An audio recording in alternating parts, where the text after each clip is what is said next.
Where to where? Alex, tell me where it's got to go from. Oh, it can go from one part of the way to the center on the next one. Okay, so from a crest to a crest would be a wavelength.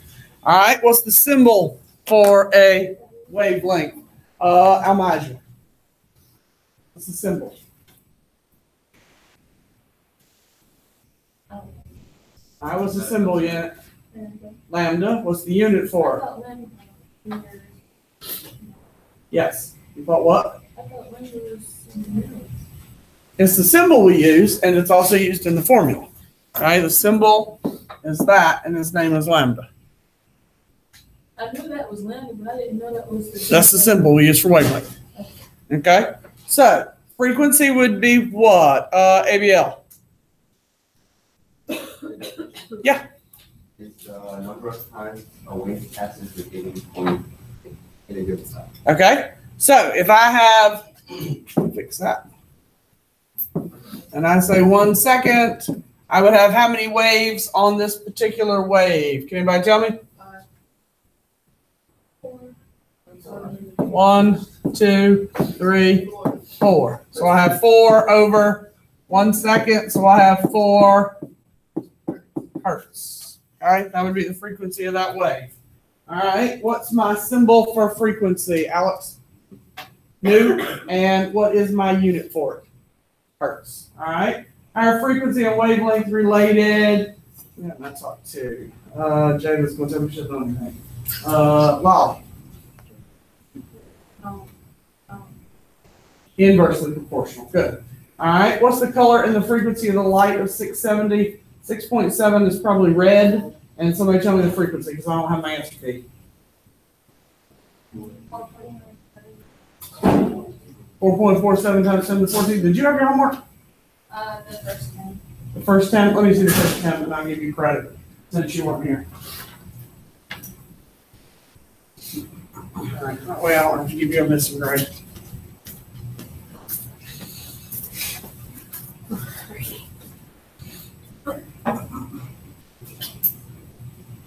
All right. What's the speed of light? Max. 3.00 times 10 to the 9th power. 10 to the, not 9. 8. 10 to the 8 meters per second. All right. What is the electromagnetic spectrum, Caroline? A scale that like raises all different types of electromagnetic Yep. radiation. Yep. Shows all types of EMR. All right. How do we determine the type of EMR using the electromagnetic spectrum? Angel? The range by wavelength. Range by wavelength. What's the photoelectric effect, Antoine? The emission of electrons from the light shines. Okay. What is a quanta, Chris? The Minimum amount of energy. What is a photon, Annette? Okay, say that loud enough I can hear you. Yes, the particle that holds the quanta. All right, how are energy and frequency related, Lolly? Directly proportional. What's the ground state, Almaja? State of lowest. You can just say energy. You don't even have to say frequency. Lowest energy. The excited state, Owen. state of higher energy. State of higher energy. On the back, what happens when an electron moves from the ground to the excited state? Alex. Oh. All right, it absorbs the energy. Hold that thought back going down. All right, what happens when an electron moves to the excited, from the excited to the ground state? Alex Locke. All right, it's released. It does emit light. If you just told me it was released, I'd be fine. All right, and then we jumped all the way down to 23. What color of light has the shortest wavelength? And then we would all know to look at the reference table for that one. So, oops, right there. I get rid of all that mess. All right, so the shortest wavelength would be which one? Who did I talk to? Jay, you can do that one. You said you did these. So the shortest wavelength would be who? All right, shortest wavelength would be violet, yes. What type of EMR has the highest frequency? Janasia. Who has the highest frequency up there for EMR? Yep. And what when does the emission of light occur? When an electron goes from where to where? Anybody know? Inside the state to the ground state is the right answer. All right, everybody got it? Fabulous. You need your blue sheet and calculator.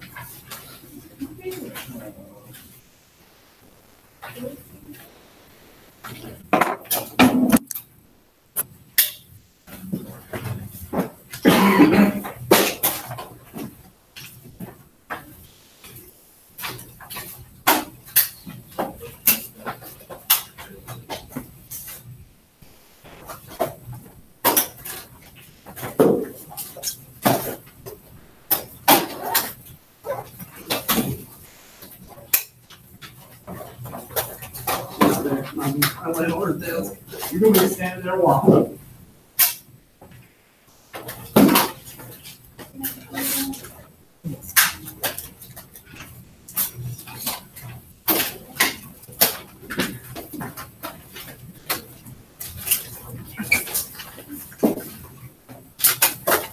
Take your making it up.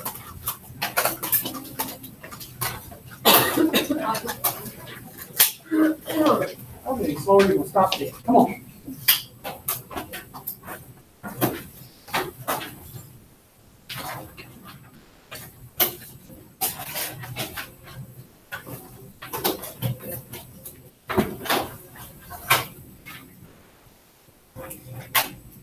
We don't have to write the complete sentence.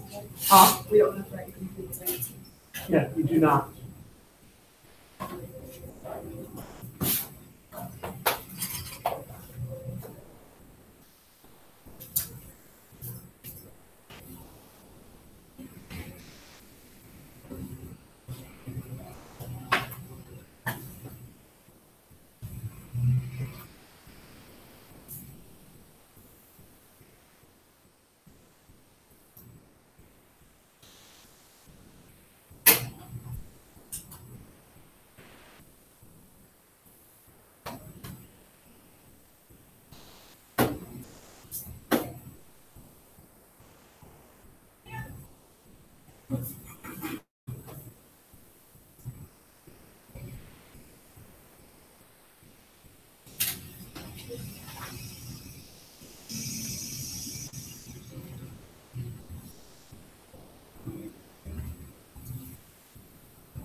How we coming? Almost done? Okay, you got 2-3 more minutes.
All right, are we done? I'm gonna take that as a yes. All right, hash papers forward.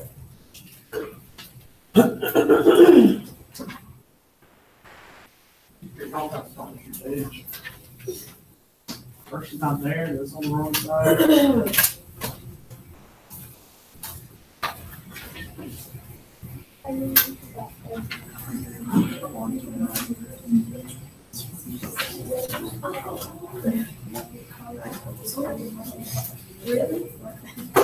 You. Y'all working back there?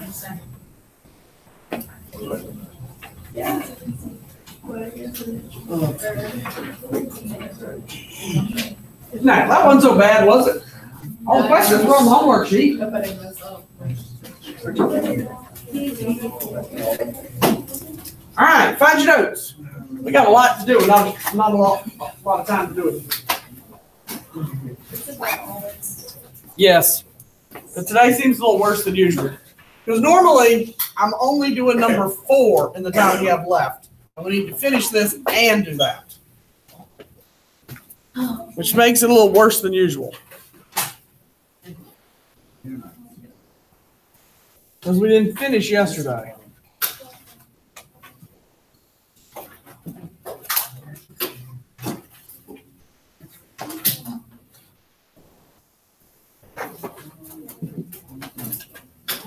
I need the lights.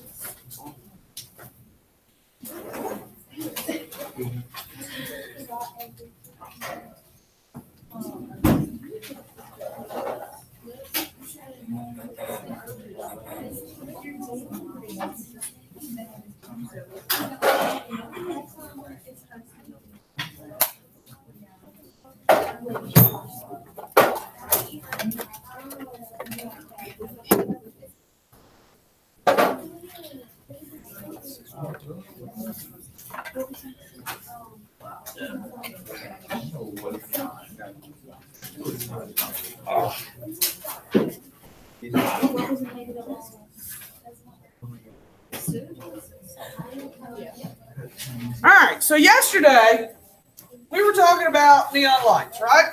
All right, and I told you we'd come back to this today and I'd get out the neon lights. Now, we said that the neon lights had a ground state and an excited state, right? And I said the ground state was the state of lowest energy.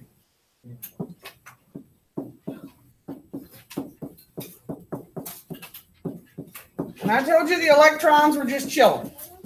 Y'all had no idea what I meant. All right, now, this is the tacky little light that I've drawn up here because it looks like this, okay? Now, on the ends of this is a wire, and on the end of this one is a wire. And this is hydrogen, if I'm not mistaken. I have to look at the box, but I think it is. Yeah, all right? So this is hydrogen gas inside of this. And the hydrogen electrons are just swimming around in there, and they're chilling. There's no electrical current running through this tube. Now, I am going to pass a high electrical current through this tube, and these electrons are going to move to the excited state, okay? And that's a state of higher energy. Now, we said because it's not necessarily the state of highest energy. So, when they go from the ground state to the excited state, we said yesterday, they're going to come back down. Now, when they come back down, they're going to release light, right? So they absorb energy when they go up. They emit or release energy when they come back down. Now, I told you yesterday they're going to release light. Now, they can also release any type of EMR. However, I told you light because Caroline over there and Diamond are a little distrusting. She's not here today for me to pick on her. But if I had told you any kind of EMR could be emitted, they would have said, how do you know? Right? So I picked neon lights because y'all can see that light. If I said microwave rays, you would have looked at it and gone, I can't see that. How do you know that's being given off? Well, truthfully, you would have no idea. I could be making this stuff up. So this you can see. So it can be any kind of EMR that's being given off when it comes down from the excited state. But the only one I can show you is what type of EMR? Visible light. So that's why I gave you light yesterday, because you can see that. Now, Why is it that color? because it's hydrogen. We're going to talk about that in a minute. Now, if we keep going, what's emitted when an electron returns to the ground state? Light or EMR. Now, we could even be ever so technical and say a photon of radiation, but we're not going to do that. Now, what happens when light passes through a prism? It gets divided. Into, Well, spectrum. which is called, yes. Now, we can call it the rainbow, but we're not going to call it that because, you know, we're ever so special now. We're going to call it visible light or the visible spectrum. Do not call it the rainbow and expect points in here. Okay? Okay? Do not call it the rainbow. Now, if you want to call it visible light or the visible spectrum, I'll give you points. You are expected to be able to give me the order of the colors without difficulty in here. Now, there we go. Now, thank you. I don't know how many times I use that acronym, and people look at me in a chemistry class and go, "What are you talking about, Ms. Wall?" So it's refreshing to hear that somebody actually knew that acronym this year. I know. And every year, people look at me and go, "I've never heard that before." Roy G. Biv. Okay, at least Almaja's going, "Oh yeah, I remember it now." But every year, people look at me and go, "I have never in my life heard that acronym." All right? Have you never heard of Denasia? Really? Usually I get more of Denasia than I get the rest of y'all. Well, your mom had better teachers, apparently. Now, Roy G. Biv stands for the colors in the rainbow so that you know the order. Red, orange, yellow, green, blue, indigo, and violet. Now, you guys know when light passes through any prism, you see the rainbow. You see that when it rains. The sunlight passes through moisture that's left in the atmosphere. That's why we see rainbows. If light passes through oil laying on the ground, you see rainbows on the pavement. That is a prism. Oil acts as a prism. Now, what determines the color of light we see? Yes, but I'd rather use a different word. Yes, we've been using wavelength, so let's stick with that. Okay, wavelength determines the color that we see. Now, I want to stick with wavelength because our blue chart reads what? Reads wavelength. So when we want to find the color, the only way we can find the color is by wavelength. Now, if our chart read both frequency and wavelength, then we could find the color using the frequency. But our chart doesn't read with the frequency, so we can't do it that way. Now, if you have a shirt that has a wavelength of 700 nanometers, your shirt's going to be a red color. But isn't it like every code about red? Mm-hmm. It is, but that's way more than I want to get into today.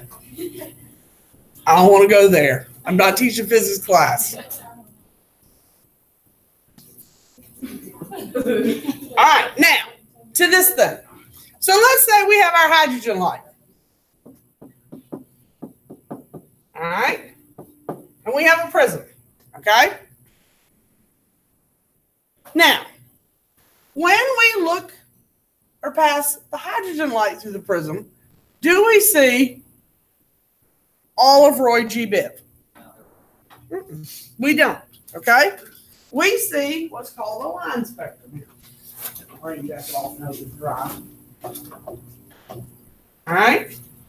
On the back of the door, I have line spectrums here, okay? What are the colors of most of these line spectrums? They're mostly black, okay? Hydrogen is right here. Hydrogen is mostly black for those of you who can't see it. It has one little blue line, sort of a tealish line, and a red line, okay? So, when you have a line spectrum, it is mostly black. This one has a blue, I'll put that there, and a red, okay? So that's what a line spectrum is going to look like. All right. Why don't we see Roy G. Biv? It's not going to allow all of the colors in the spectrum through there. So I would love to be able to show you that, but I can't do it in this room. Why can't I do it in this room even if I turn off the lights? Well, I have prisms. I have a whole bag of them. Because what? Well, I've got that visible light coming in. I've got the blinds there coming in. And I've got light there coming in. I can't get rid of all of the visible light. Okay, I don't have a room where I've got complete darkness for y'all to get rid of all of the visible light. I could get the line spectrum if I could block out all of the visible light. It's got to be pitch black for y'all to be able to see the line spectrum. Yeah, and it would be helpful if I had more than $2 spectroscopes, because ours are really cheap. Okay? So, what do you see when light from a hydrogen gas passes through a prism? You see a line spectrum. We need that? I don't think so.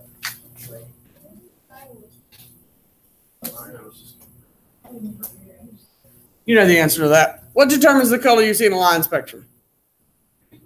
Yeah, it's still wavelength. Nothing changes. Okay? The only difference is when you look at these lights, the color you see in these lights are based on wavelength, just like those lights, but these lights are not going to give you Roy G. Biv. Visible light will give you Roy G. Biv. I tried it years ago in the stock room, but our spectroscopes are just too cheap. So it's the line spectrum? It's a line spectrum. It will look like what's over there on the door. Now, we're going to do one other thing with this thingamabob, if you've got what you want. All right, so hydrogen is what color? What color would you say that is? All right, so hot pink. I heard hot pink / purple. Why is it like different at the ends? That's just what happens when the electricity runs through the electrons. They're all going to look that way. All right, let me take this one out. All right, that was easier before I broke my wrist. Oh, you got another one? Yeah, I got others.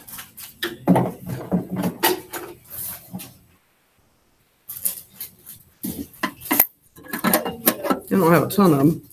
All right, that was nitrogen. All right, what color is nitrogen? Like orange? All right. That's orange. That's yellow. All right, orangish. All right, orangish pink. Okay. What is that box? What? This? That just passes the electrical current through the gas. All right, this is argon.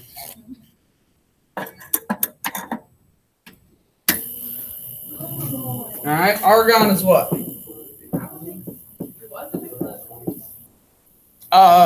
That's just the electricity.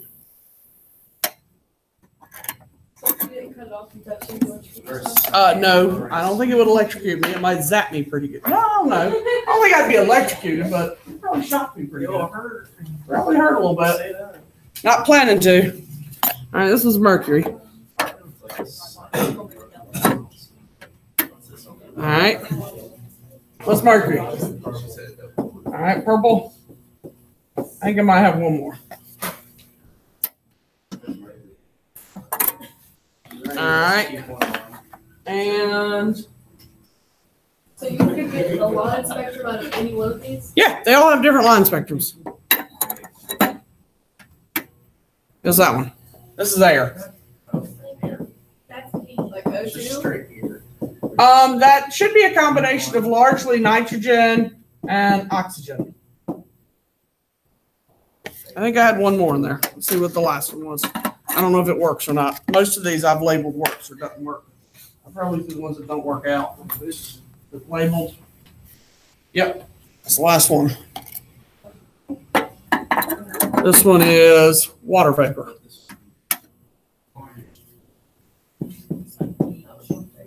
All right, peach. All right, so the whole purpose of this is to answer that question at the top. All right, so why do different elements have different colors and different line spectrums? So all of these would be like these pictures right here. Why do they all have different line spectrums? So this was mercury at the top, and don't have nitrogens up here. All right, but they'd all have different line spectrums like these have different line spectrums. So why would they be different? Okay, they would have different wavelengths. So why would they have different wavelengths? Why would they have different line spectrums? Why would they be different? It's why we're going to do what we're going to do today and Monday. Okay, they are going to have different quantums. They're going to have different amounts of energy. They are going to have different frequencies. They have different numbers of, yep, and their electrons are in different locations. Okay? That is why they have different colors. So, what do you know they've changed now? They changed the what? Oh, were you talking about like the little signs and electrons? Yeah, they didn't necessarily change the electrons, but they changed the what? They changed the elements to change the So colors. you talking about like the little open signs? Yeah. at restaurants? Yeah. Now, unfortunately, I can't remember if it was last year or the year before, the actual neon I dropped on the floor. All right, shattered it. So, anybody have a guess as to what neon's actual color was? It was bright red. All right, the bright red open signs you see, that's actual neon. All right, so all the other colors that you see are other elements. All right, so the green, I have no idea what color that is. But when you see the blues and the other colors, they're other elements that have been turned into gases. Okay, but the bright red is neon. All right, all the others are other colors. Sure, sure. You can mix other elements together other colors without difficulty. All right. Now, questions. Now, the last thing we need to do is to learn how to read Bohr's model. And so, on your reference table, at the top, there is a chart that shows a model that looks like this. Probably in middle school at some point, y'all learned to draw or read models that look like this, right? Y'all didn't make any of these? Draw any of these? Yeah, I don't know. Really? Y'all didn't build any models of the atom that look like the planets? No. Solar system? We did something with the Solar atmosphere. system, yeah, but We did it with the atmosphere, like troposphere, that. No. Like that. Y'all didn't draw any models of the atom where you learned that like 2 electrons could go on the first ring and so many electrons could go on the next ring. No. Really? Really?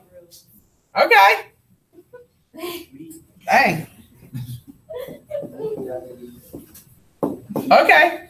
In that case, when we get to what we're going to do today and I start making connections to what you did in middle school, everybody's going to be like, okay, that doesn't make any sense to me. All right. So Bohr's model talks about energy levels in an atom. So essentially, these are 3 rings, and we're going to talk about it in a minute, and it's still not going to make any sense to y'all because you got nothing to connect it to. All right. We need to understand how to read the model that's on the, do you always carry your backpack when you go to make copies? No. Okay. I mean, you just look like a homeless person who's wandering with your backpack all the time. I mean, you would think she'd set it down somewhere. That's not what I want. That's what I want. All right. So this is what I'm wanting to get to on your blue chart. All right. So this is the model that is on the back page of your reference table that I'm talking about. All right. So if you have something like this, and I say, let me pick one that I know works.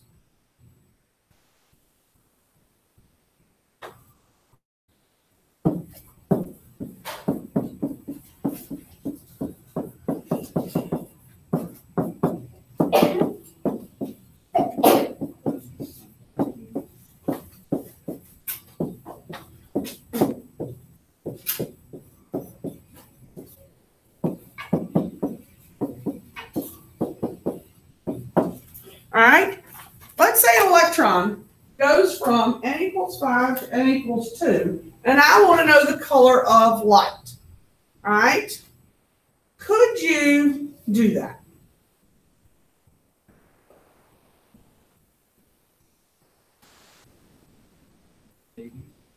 Okay? Now, first of all, how do we know light is emitted? How do you know it's going down? Okay, that's one thing you should be able to tell me. All right, so when you look at this, did everybody see how Chris made the lead? I used your last name. All right, 5 to 2. All right, can everybody see that we went from a 2 to a 5? Okay, because we went from 5 down to 2, that tells us emitted. Wait. How did you go from 5 to 2? See how I wrote the question? I said that we go from a 5 to a 2, so that tells us we were emitted.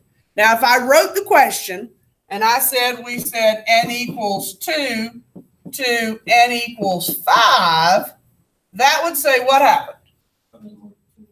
From 2 to 5, that would tell us what? That would tell us it's absorbed. Does that make sense? Yeah. Okay.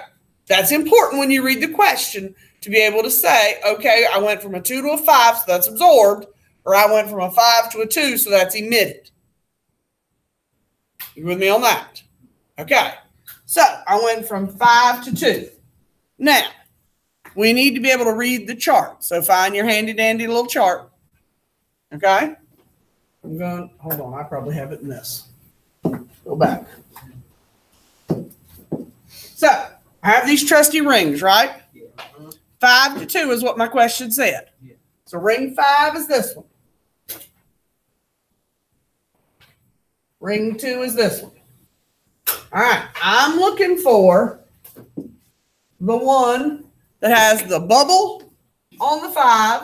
Okay, so n equals 5 has to have the little dot on it. And n equals 2 has to have the arrow pointing to it. Okay, that's what I'm looking for. The ring that has the dot on it and the arrow pointing to the n equals 2. Okay, that's what I'm looking for. Okay, so you're looking on here to find the dot on the n equals 5 and the arrow pointing to the n equals 2. And then you're going to follow it down and you're going to find the number that's attached to it. Okay, so you're looking here for which one's on the dot and pointing to the n equals 2. Can you find that for me? Okay, I hear 434. So if I look here, 434, and I follow it up, the dot's here, pointing there. 5, 2. I agree. Are we okay with that? Lolly, you with me? You're just staring at me. Okay. Yes, Jada? Okay. So 434. Now, how do we change 434 into our shorthand? So it becomes what? 4.34. Okay? So we got our handy dandy little chart at the bottom, right? So what color is 4.34? Because remember, we're going to find color. So we need to change it into the shorthand to find our color. 4.34. That's all in that video you ain't watched. So 4.34 makes us what color? Blue. Okay? Is that all? Yeah. That's all you got to do. And then you know the color is blue.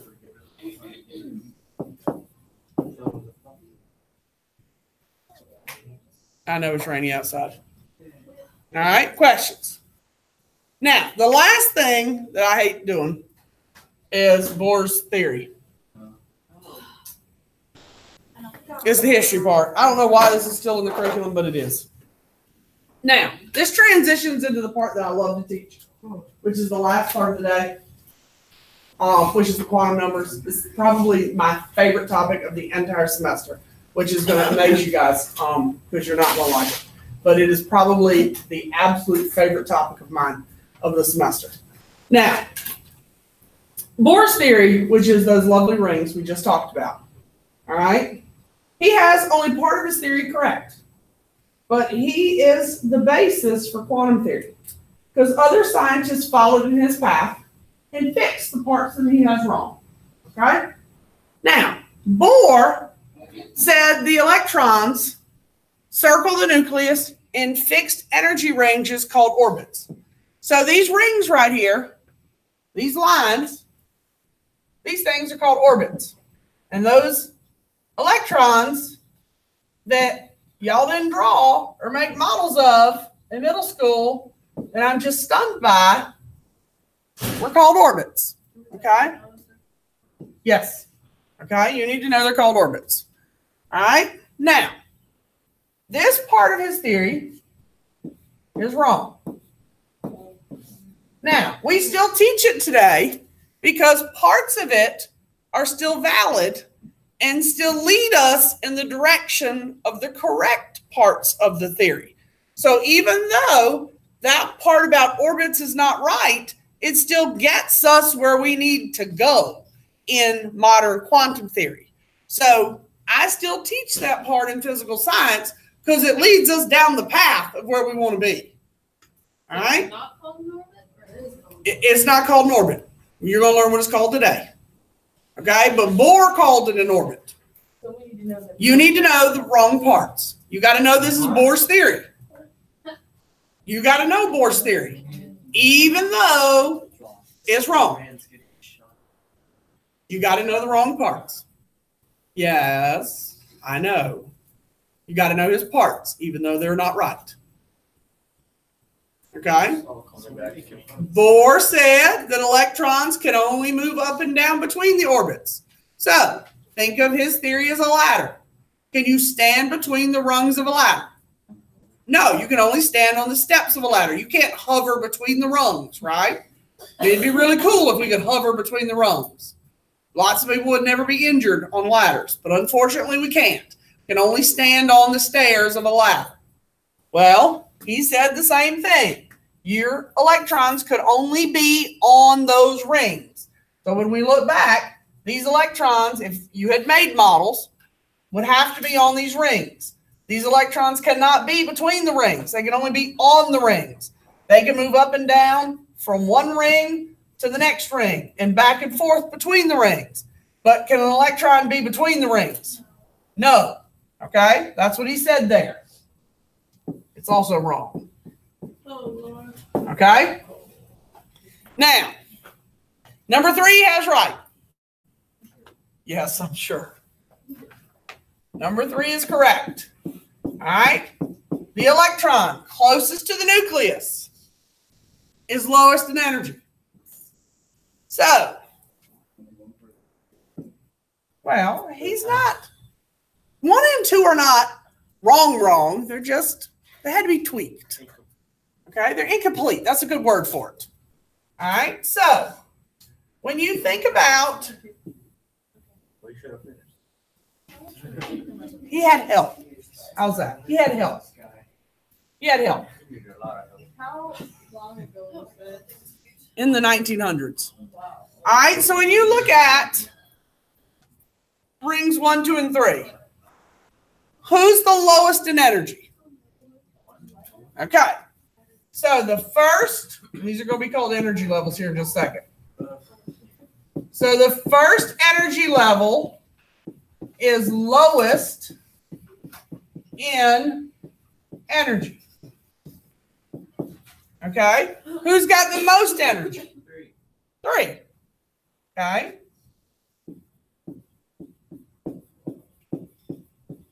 The third energy level has the most energy. Okay, the first energy level is the first, and that's going to be the lowest.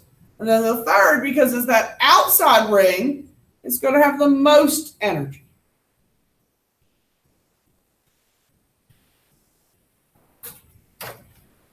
Okay, now I want you to go find a place to perch so you can take that heavy book bag off. It's not heavy? Okay. You just wander from place to place offering assistance during first period? Okay. Yes, no. Okay. Where were you when I had a broken wrist?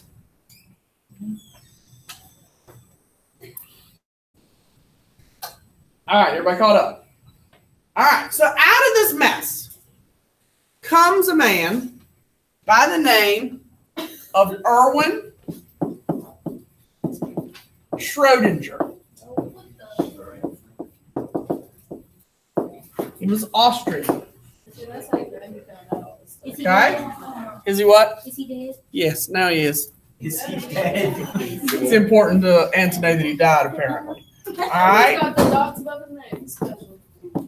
all right. Is that poor O is just screaming.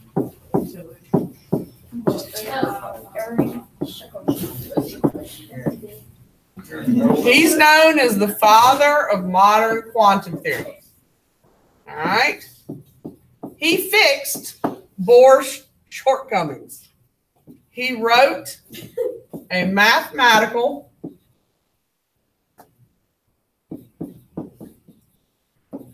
equation explaining the location of the electron in an atom. Now, from this came the four quantum numbers.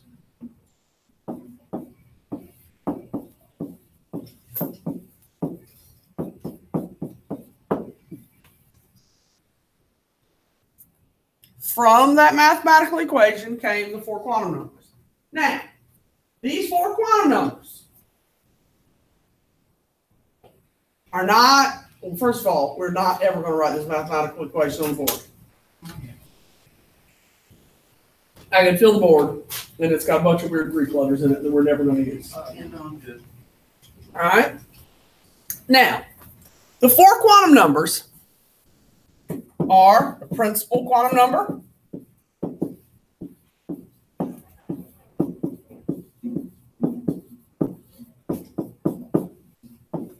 the orbital quantum number,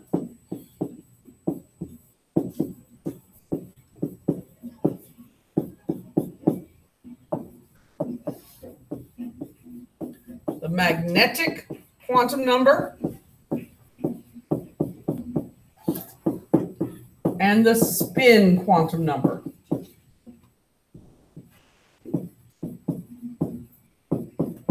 Now, with the time that we have left, we're going to try to talk about what those things do. We will not have enough time to finish them, unfortunately, because I probably need a solid 45 minutes to do them all.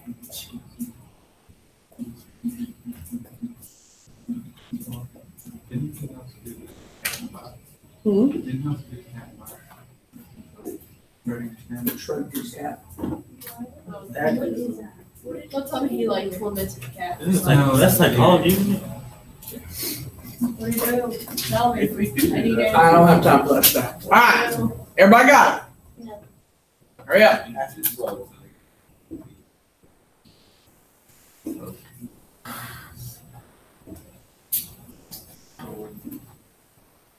Just saying this is boring.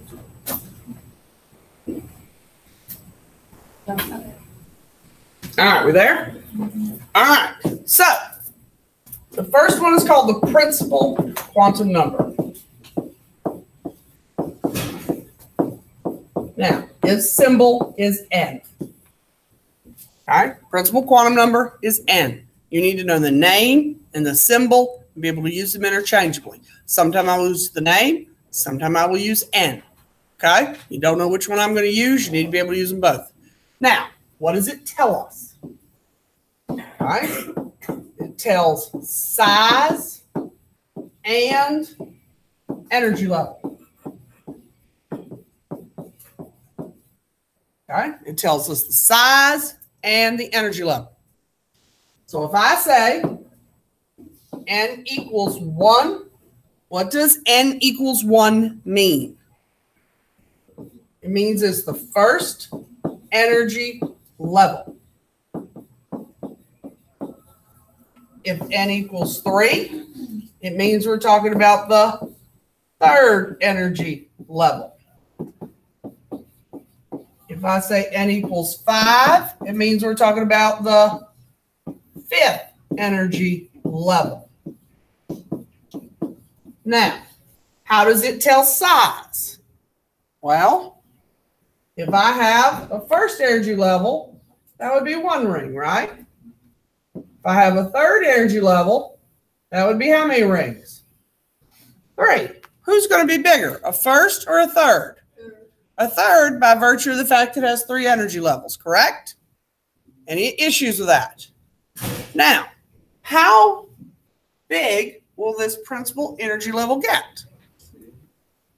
Actually, 7. The value of n can be any whole number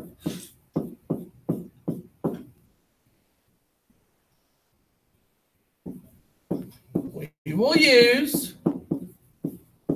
1 to 7.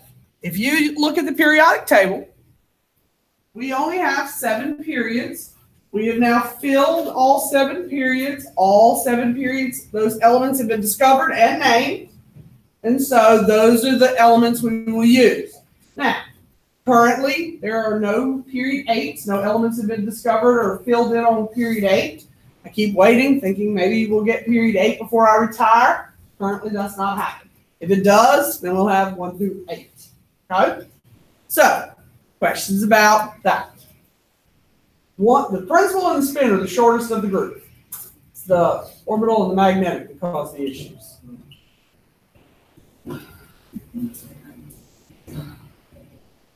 Okay, first energy level. If I had n equals 2, it would be what?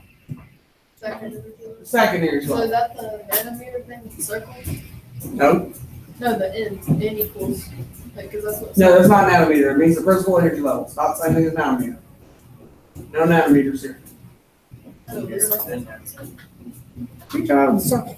The circle chart, it's on the thing with it. Yeah, that's the Bohr model. There's no nanometers. That's how it's made. Oh, you're talking about the wavelengths? But, I'm talking about the circle, it's the same chart. Bohr's model? Yeah. Yeah. Those are Bohr models. Yes. Sorry, we just had to get on the same page here. All right, so the orbital quantum number.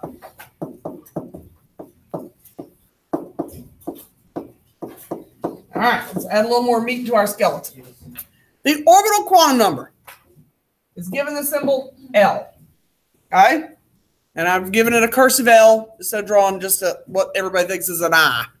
Okay? Now, the orbital quantum number also tells 2 things.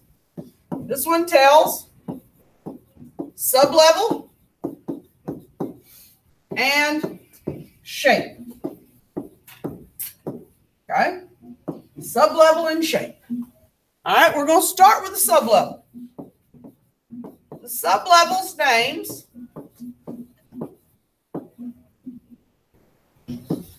are S, P, D, and F. You need to learn them in that order. S, P, D, F. Okay, I don't care if you name them Spitif or how you do it, but you need to learn them in S, P, D, F order. Okay, they cannot be learned in a different order. Now, what are we going to do with them? We're going to apply them to the principal quantum number. If n equals 1, what energy level are we talking about? First. Okay.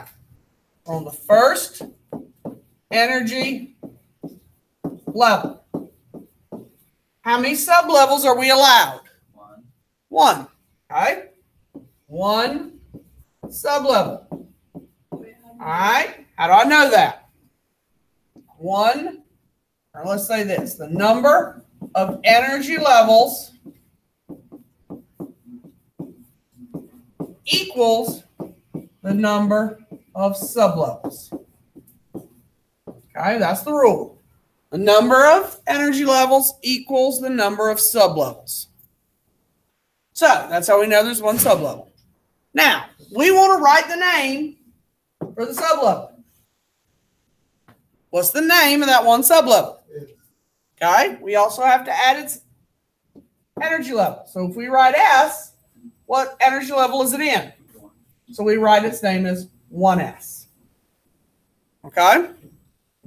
So if n equals 3, what energy level are we in? We're in the third energy level.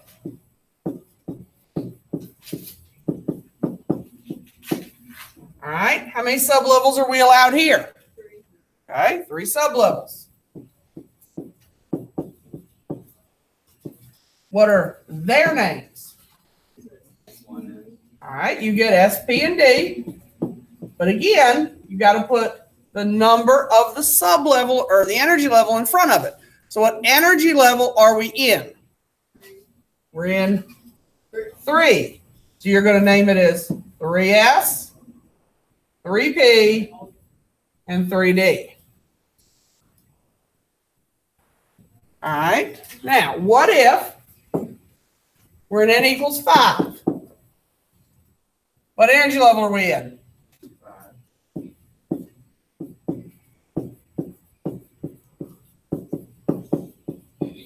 All right. What's the name of its sublevels? All right. 5S, 5P, 5D, 5F, and somebody. Okay? We don't name the 5th one. There are not enough elements on the periodic table for us to worry about naming that 5th sublevel. There are 5 sublevels. We only name the first 4. Okay? Sort of not very nice to name the 5th one, but he's not important enough he doesn't get a name. Fortunately, it's not a person, so we don't have to feel bad about not giving him a name. Okay? Everybody with us on that? Anybody not? Yes? No?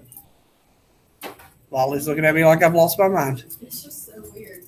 Okay. I like the way that you over here doing 3S. Like, I don't. So what? I literally went to go get another pen, and now we're doing 3S, 3P, and 3D. Like, how did we get that? All right. Because you're naming. Are we okay on n equals 3 is the third energy level? Yeah. Okay. If there's 3 energy levels, you get 3 sublevels because energy levels equal the number of sublevels. So what are the names of the 3 sublevels? They're in order. S, P, D. Take the first 3 names. Oh. Okay. Everybody go to that? So if it's 7, it's, You just name the first 4. You don't name the last 3. you have to write question mark? Nope. You just name the first 4. I was just emphasizing that we don't name the last one. Okay? Everybody got what they need?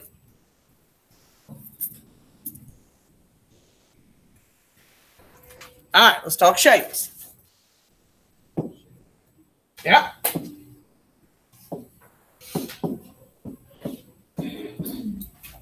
Is this just for the orbital one? Yep. So there's different shapes for every single.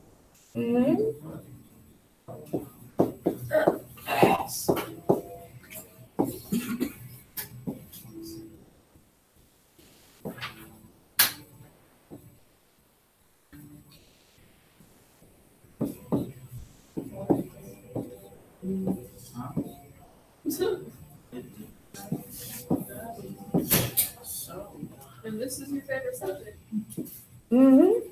You'll see why after a while.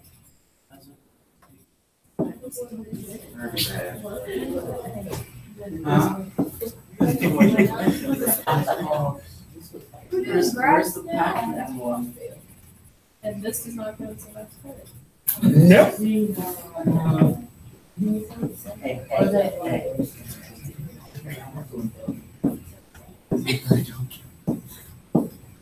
All right.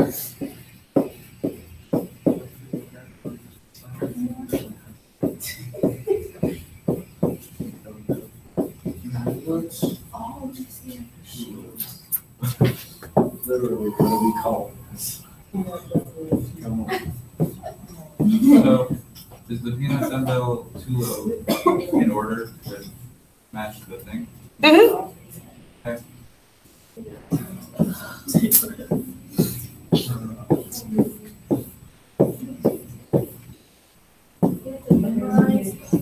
Mhm. No, we don't. Pretty sure this is easy for. Wait, all of them? Mhm. I'm sorry. Are there like 1, 2, 3, 4? So there's 4 numbers and 4 of these, so there's 16. What's the problem? Like, are there gonna be 4 different, Are we gonna have to memorize? like, pictures for See, I every just quantum number? She said. Or are they Dude, if I drew it on the board, then I expect you to know it.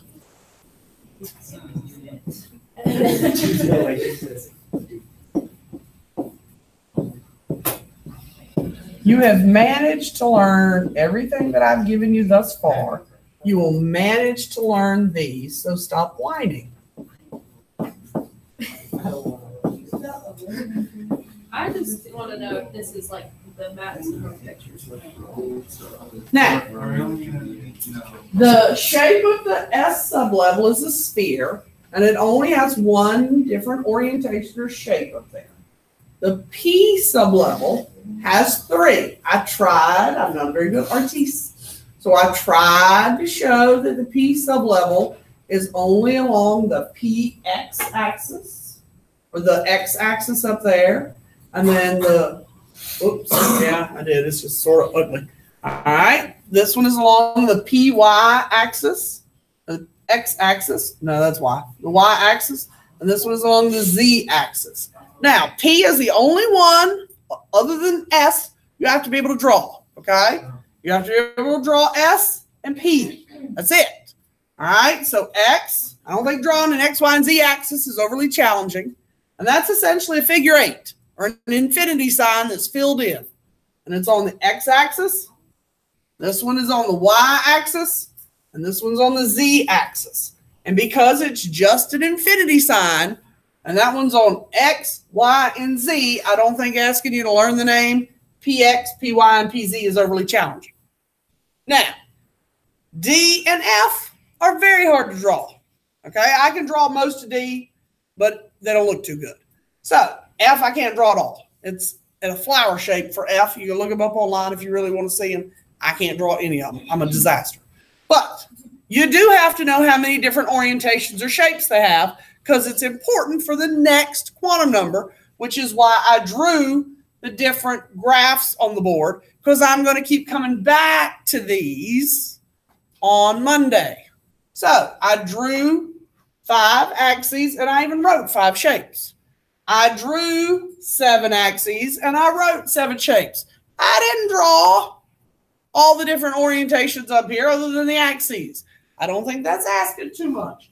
It will be important for you to be able to say to me in a few minutes, if we get to it, or on Monday, oh yeah, D had 5 different axes or orientations, Miss Wall, because it's important for the next quantum number, okay? Because you're going to have to apply this stuff on Monday.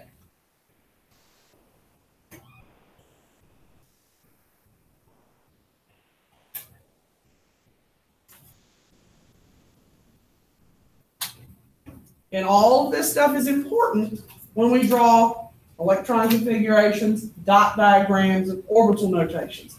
And in particular, when we get to the periodic table and we learn how to read it. Because people go, you have to memorize that? No, we don't memorize that. We learn how to use the periodic table. And a good chunk of being able to read it, when I say which element up there has 2 half-filled P sublevels, you need to be able to look at the periodic table and figure out which element has 2 half-filled P sublevels in the 3rd period. If you can't figure out what a P sublevel is, can you figure out which element has a half-filled P sublevel? No. This is not a torture technique. Half-filled P sublevel. We're not there yet. You can't even make a jump in that direction. You're not there. Does everybody have the drawings? Dear God, people.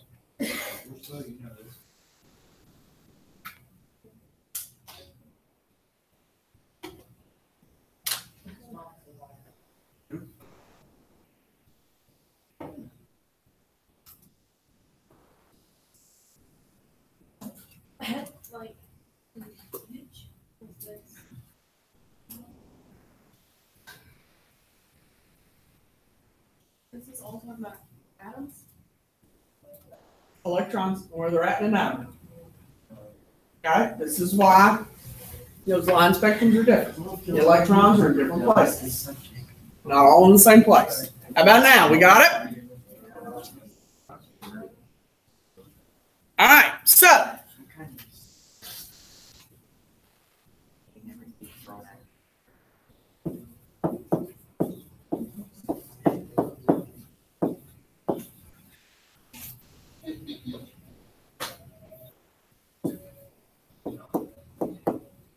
now, the value of L, all right, or the orbital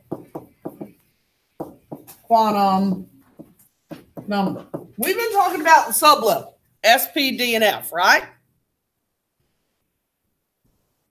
We can't talk about letters. They're called the quantum numbers, not the quantum letters. So, S has to be assigned a number. P, D, and F have to be assigned numbers. L is equal to 0. P, L is equal to 1. D, L is equal to 2. And F, L is equal to 3. Now, what does any of this tell us? For example,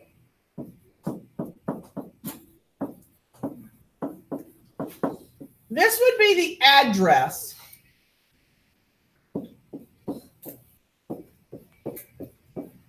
of an electron.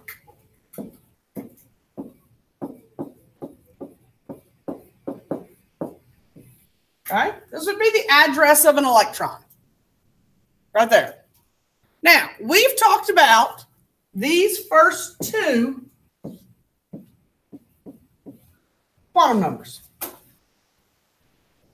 The 2 stands for which quantum number? What's the first one? You can look in your notes. I don't expect you to know it without studying. Orbital quantum? Nope. What's the first one? The principal? This one is the principal. Okay, so this one is principal. So that go, the number goes in order? Yep, it goes in order. Okay, what's principal quantum number tell us? Size of energy level. Okay. So that's the energy level. Okay, that one tells us what? What's the second one? Okay, what's the name of it?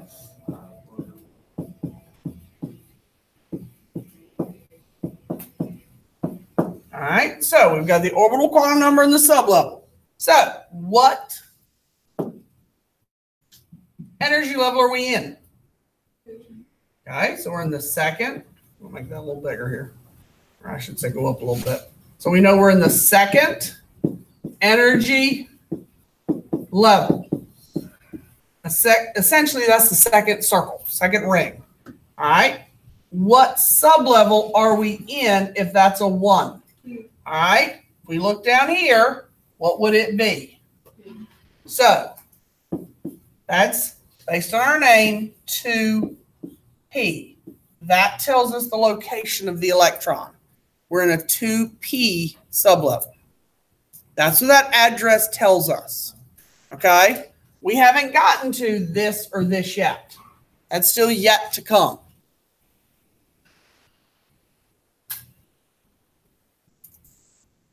Okay? Yes or no? You got to get there. That means you got to do some work between now and Monday if you're not there yet. Okay? All right. We're going to do one more thing. All right. The magnetic quantum number. We're going to do the easy piece of it before you leave. I'll save the hard piece for Monday. The magnetic quantum number N tells orientation in space, or you can say it tells the number of orbitals. You can think of it either way. Some students like to say orientation in space. Some like to say the number of orbitals. I don't care which one you like better. Choose the one you like. Now, how many sublevels do we have? 4. What are the names?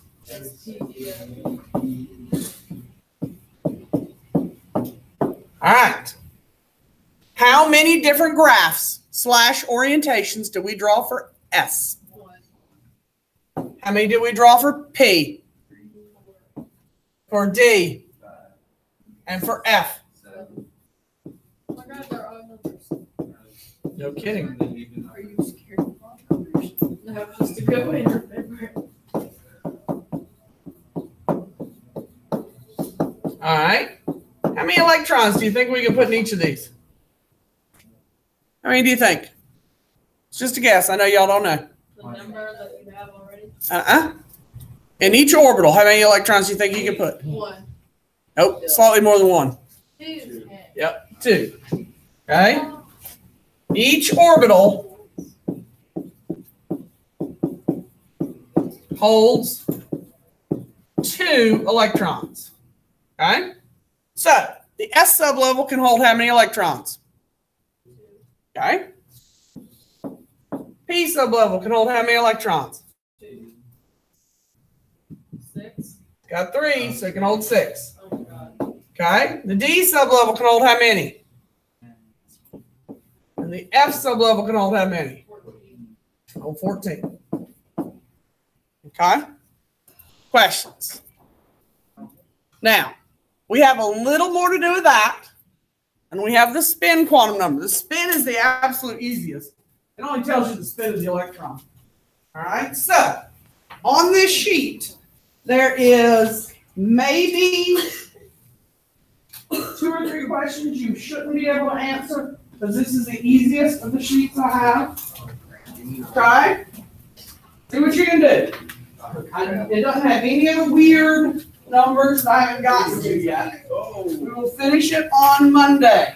Okay, it's on. You may see a quiz on Monday. I need one more. On this? On this, anything is possible. Could be on your old stuff, on what we practiced in the beginning of class. It could be on this. You used to like this class. Yeah. You like the math better, huh? Apparently. No. I did.